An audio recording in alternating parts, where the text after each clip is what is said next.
After more than 3 weeks pulling sleds across the frozen wastes of Antarctica, the group stood at the bottom of the world at midday.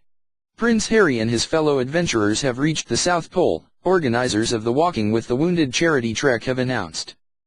After more than 3 weeks pulling sleds across the frozen wastes of Antarctica, the group stood at the bottom of the world at midday. The adventurers include 12 servicemen and women from the UK and other nations who have suffered terrible injuries, including the loss of limbs. Their trek took them more than 200 miles across the bleak continent to the geographic South Pole. The 29-year-old prince said arriving at the pole on Friday, December 13 was unlucky for some but not for us. Among those with Harry was SGT Duncan Slater, 34, from Muirvord in Scotland, who lost both his legs in a blast in Afghanistan in 2009. The former Dingwall Academy pupil has become the first double amputee to ski to the South Pole. Harry says the Scot, who now lives in Norfolk with his wife Kim, 30, and daughter Lily, 3, found it too easy. 12 injured servicemen and women from the UK, the US and the Commonwealth were on the walk. A competitive element of the expedition had been suspended because of difficult terrain. Team UK, which includes the Prince and 4 injured British soldiers, had been racing against a US team, and a team made up of Canadians and Australians. Ed Parker, the expedition's director and co-founder of the Walking with the Wounded charity that organized the challenge, said, "We always knew that this wasn't going to be easy, but that is what makes the challenge so exciting.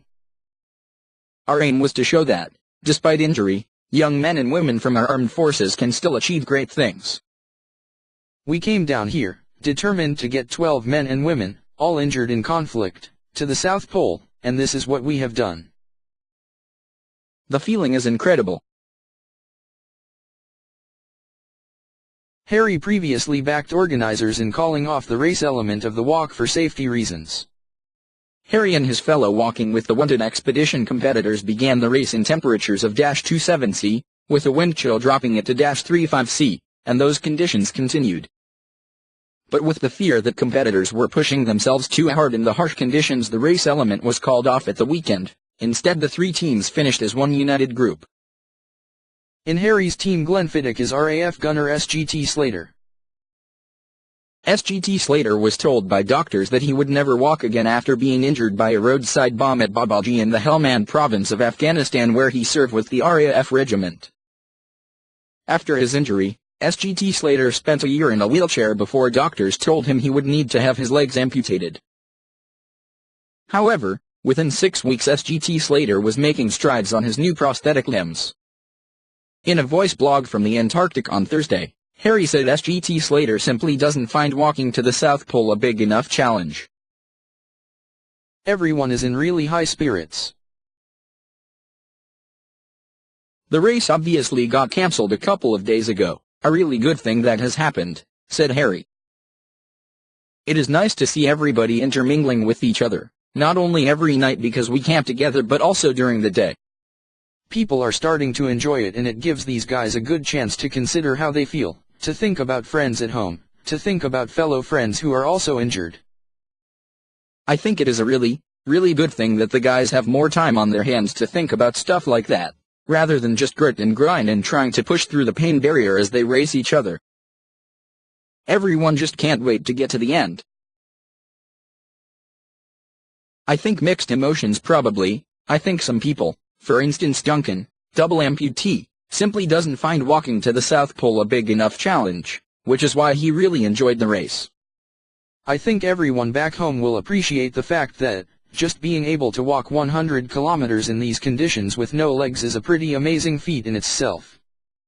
Harry's team were leading the event, which began last Sunday week, after it had been shortened by 37 miles because of the weather-inflicted delays. But on the 5th day of the challenge, as the teams arrived at their first checkpoint, it became obvious that underneath the concrete determination of all the team members, the harsh reality of the Antarctic was starting to take its toll, said the organizers in a statement. Team members had been pulling 1/1 70 kilograms, sleds, or pulks. The Prince, who is patron of the expedition, took part in the charity's trek to the North Pole in 2011 but withdrew early to attend his brother's wedding.